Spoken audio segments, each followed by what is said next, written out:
नमस्कार, आप देख रहे हैं आज तक। आपके साथ हूं मैं नेहा बाथम। रूस की वैक्सीन चीनी वायरस का इलाज करेगी। जी हां, रूस ने फिर यह साफ कर दिया है कि उसकी वैक्सीन पर सवाल उठाना ठीक वैसा ही है जैसा अंगूर ना मिलने पर कहा जाए कि अंगूर खट्टे हैं। रूस ने दावा किया कि स्पुतनिक नाम की वैक्सीन जिसे अगर लग गई तो वो 2 साल के लिए कोरोना फ्री हो जाएगा। इस दावे के साथ ही पुतिन ने दुनिया के सामने मजबूत नेता की छवि को और पुख्ता कर लिया है।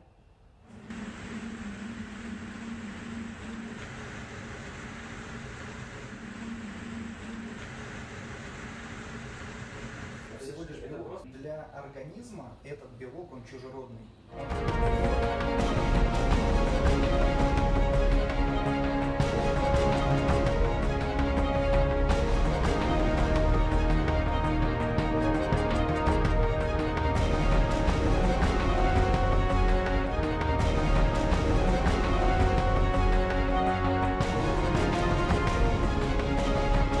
दुनिया के तमाम राजनेताओं में सबसे अलग छवि है रूसी राष्ट्रपति व्लादिमीर पुतिन की।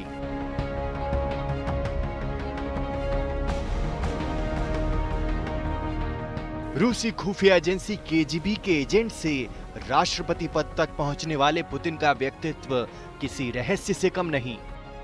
कभी मछली का शिकार करते हुए, कभी बर्फीली पानी में डुबकी लगाते हुए, कभी नाव पर सैर करते हुए, कभी फुटबॉल का कौशल दिखाते हुए, कभी हथियारों पर हाथ आजमाते हुए।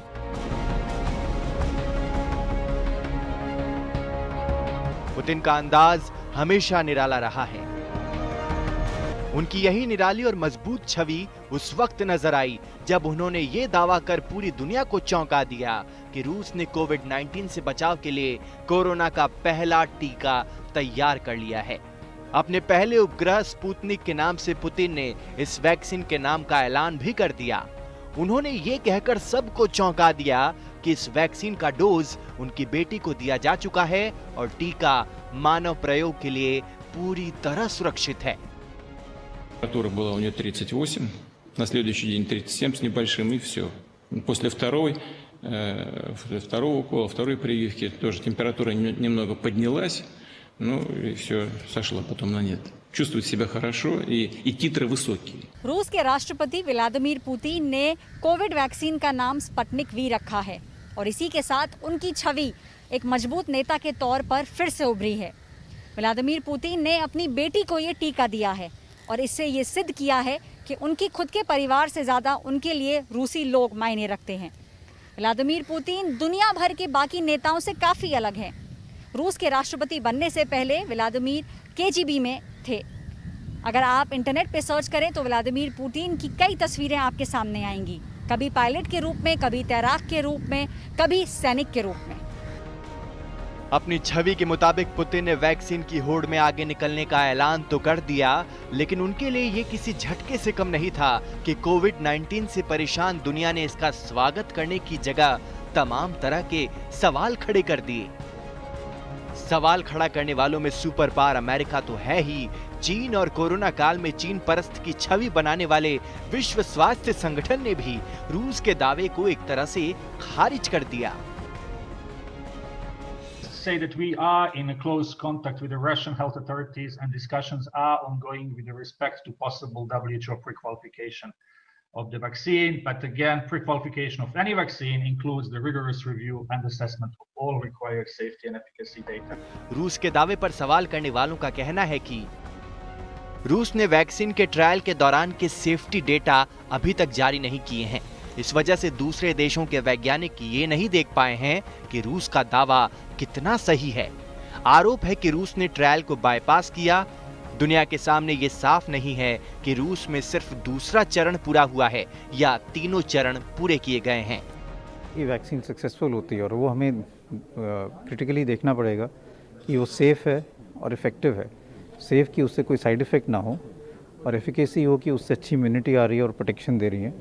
अगर ये दोनों चीज़ें ठीक बैठती हैं तो ये बहुत कदम है कि एकदम वैक्सीन मिल सकती है। वैसे रूस के दावे पर सवाल खड़े करने वाले विश्व स्वास्थ्य संगठन की छवि बहुत साफ नहीं है। WHO पर चीन परस्ती का आरोप लगता रहा है। अमेरिकी राष्ट्रपति डोनाल्ड ट्रंप खुद यही आरोप लगाकर WHO का दाना पानी बंद कर चुके हैं। In social media said they seem to be very China-centric. That's a nice way of saying it, but they seem to be very China-centric. And they seem to err always on the side of China. And we fund it, so I want to look into. रूस अपनी आलोचना को अंगूर खट्टे हैं वाली कहावत की तरह ले रहा है। रूस का कहना है कि रूस ने खुद को बेहतर साबित किया तो दूसरे देशों को मिर्ची लगी है। रूस के मुताबिक उसका टीका एक बार लग गया तो 2 साल तक टीका लगवाने वाला कोरोना से महफूज हो जाएगा। आज तक ब्यूरो। तो क्या रूसी वैक्सीन पर अमेरिका और चीन सचमुच अंगूर खट्टे हैं वाले स्टैंड पर हैं, ऐसा बर्ताव कर रहे हैं? खबर यह है कि रूस ने अमेरिकी एजेंसी से वैक्सीन की पेशकश की थी, लेकिन अमेरिका ने सहायता लेने से इनकार कर दिया। उधर रूस के दावे को चीन ने यह कहकर हल्का करने की कोशिश की कि ऐसी वैक्सीन तो वो पहले ही बना चुका है।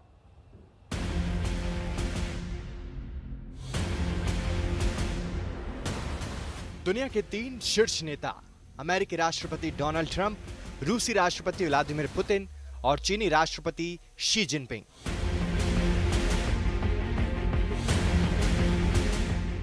ट्रंप का देश कोरोना से आज भी पस्त है। दुनिया को कोरोना परोसने वाला चीन गुपचुप तरीके से कोरोना से जंग जीतने का दावा कर चुका है, जबकि 9 लाख केस के बावजूद रूस मौत के आंकड़े पर लगाम लगाने में कामयाब रहा है। बहरहाल कोरोना के शिकार तो सभी हैं, लेकिन देखिए किस तरह आपस में जंग चल रही है। मीडिया रिपोर्ट्स के मुताबिक रूस ने अमेरिका में कोरोना वैक्सीन और इलाज को लेकर कई एजेंसियों को मिलाकर बनाई गई संस्था ऑपरेशन वार्प स्पीड यानी OWS को मदद की पेशकश की थी, लेकिन बताया यह जाता है कि अमेरिकी संस्था ने रूस को ये टका सा जवाब दे दिया कि अंकल सैम को रूसी मेडिकल मदद नहीं चाहिए। सूत्रों का कहना है कि रूस के प्रति अमेरिका शुरू से शंकालु रहा है। अमेरिका को हमेशा लगता रहा है कि वो श्रेष्ठ है।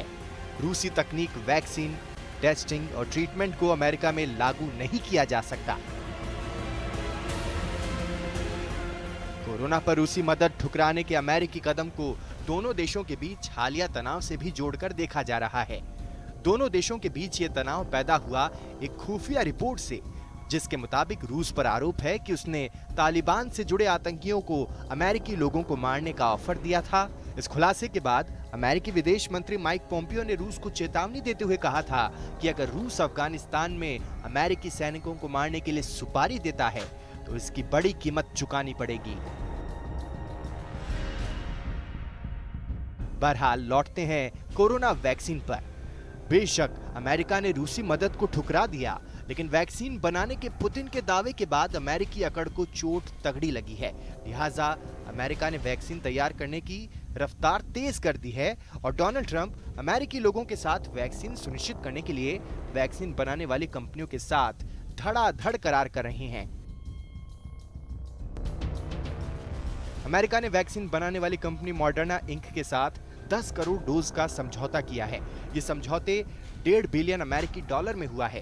अमेरिका मॉडर्ना और एस्ट्राजेनेका समेत 5 कंपनियों के साथ ऐसे करार कर चुका है। इन करारों से वो अब तक कुल 70 करोड़ वैक्सीन डोज सुनिश्चित कर चुका है। उधर इस रेस के तीसरे किरदार चीन की बात करें तो उसने भी अपनी वैक्सीन को जल्दी से जल्दी दुनिया के सामने लाने की कोशिश तेज कर दी है। चीन ने रूसी दावे का ये कहकर मजाक उड़ाया है कि रूस जिस वैक्सीन का दावा कर रहा है वैसी वैक्सीन तो वो काफी पहले बना चुका है। चीन को पूरी दुनिया कोरोना के जन्मदाता के रूप में देखती है। दुनिया हैरान है कि जिस देश से पूरी दुनिया में कोरोना फैला, वहां इतनी जल्दी कोरोना कैसे खत्म हो गया? क्या सचमुच चीन के पास कोई वैक्सीन है?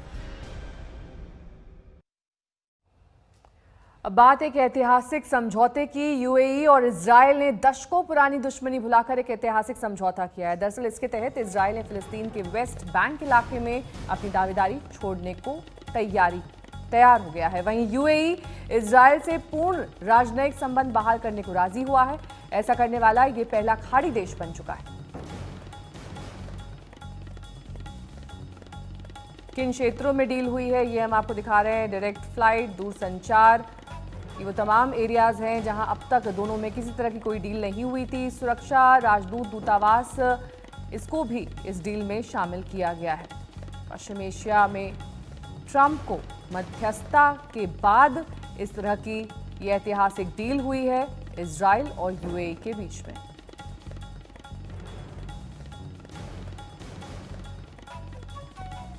तो सुरक्षा के क्षेत्र में भी ये अहम कदम माना जा रहा है। जिस तरीके से पहले दोनों देश दुश्मन देश थे, लेकिन अब इस मध्यस्थता के बाद दोनों के बीच ये डील साइन हो गई है और सबसे ज़्यादा मदद इन क्षेत्रों को मिलेगी जो आप अपनी टेलीविजन स्क्रीन पर देख रहे हैं।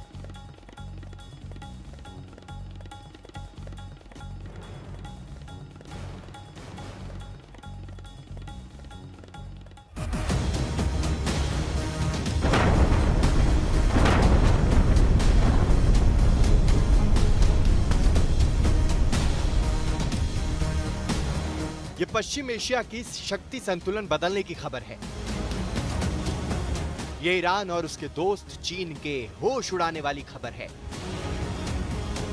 ये पश्चिम एशिया की राजनीति में नए बदलाव का घटनाक्रम है। 72 साल पुरानी दुश्मनी भुलाकर इजराइल और यूएई ने हाथ मिला लिया है। अमेरिका की सरपरस्ती में अब दुश्मन से दोस्त बन गए हैं इजराइल और संयुक्त अरब अमीरात। दोस्ती स्वरूप इजराइल ने अपनी तरफ वेस्ट बैंक के इलाके पर कब्जा करने की विवादास्पद योजना को बंद करने का ऐलान किया है। This is very important. Just a few moments ago, I hosted a very special call with two friends, Prime Minister Benjamin Netanyahu of Israel and Crown Prince Mohammed bin Zayed of the United Arab Emirates, where they agreed to finalize a historical peace agreement. Everybody said this would be impossible. And as you know, Mohammed is one of the great leaders of the Middle East. After 49 years, Israel and the United Arab Emirates will fully normalize their diplomatic relations. लेकिन ये खबर दो दुश्मनों के दोस्त बनने की कम बल्कि पश्चिम एशिया के राजनीतिक बदलाव के लिहाज से ज्यादा महत्वपूर्ण है। विशेषज्ञों की माने तो ये समझौता ईरान और चीन की दोस्ती का जवाब है। दुनिया बदल रही है, नए रिश्ते गढ़े जा रहे हैं। जो दुश्मन थे वो दोस्त बन रहे हैं। 72 सालों की दुश्मनी भुलाकर इजराइल यूएई के साथ हाथ मिलाया है, जो इसका सबसे ताज़ा उदाहरण बताया जा रहा है। लेकिन सवाल ये कि इस समझौते से पश्चिम एशिया में शांति बहाल होगी या फिर तनाव बना रहेगा, क्योंकि माना यह जा रहा है कि ईरान पर शिकंजा कसने के लिए अमेरिका ने यूएई और इजराइल के बीच में समझौता कराया है। ये बात किसी से छिपी नहीं है कि ईरान अमेरिका का कट्टर दुश्मन रहा है, साथ ही ईरान इजराइल का भी दुश्मन बताया जा रहा है। पिछले दिनों चीन और ईरान के बीच 400 अरब डॉलर की महा डील हुई थी। ईरान ने आर्थिक और सुरक्षा से संबंधित मुद्दों पर चीन के साथ 25 साल के रणनीतिक सहयोग के लिए समझौते को मंजूरी दी थी। इसी डील से यूएई और अमेरिका के कान खड़े हो गए हैं। This is a truly historic moment. Not since the Israel-Jordan peace treaty was signed more than 25 years ago has so much progress been made towards peace in the Middle East. By uniting two of America's closest and most capable partners in the region, something which said could not be done, this deal is a significant step towards building a more peaceful, secure, and prosperous Middle East. Now that the ice has been broken, I expect more Arab and Muslim countries will follow the United Arab Emirates. आज तक bureau. वक्त यहाँ पर एक छोटे से break का हो चला है। फौरन होंगे हाजिर कुछ और खबरों के साथ। देखते रहिए आज तक। नमस्कार, मैं हूं अंजना ओम कश्यप। हमें उम्मीद है ये वीडियो आपको पसंद आया होगा। लेटेस्ट खबरों के लिए यूं ही देखते रहिए आज तक, और इस वीडियो के पसंद आने पर लाइक, शेयर एंड सब्सक्राइब करना ना भूलें।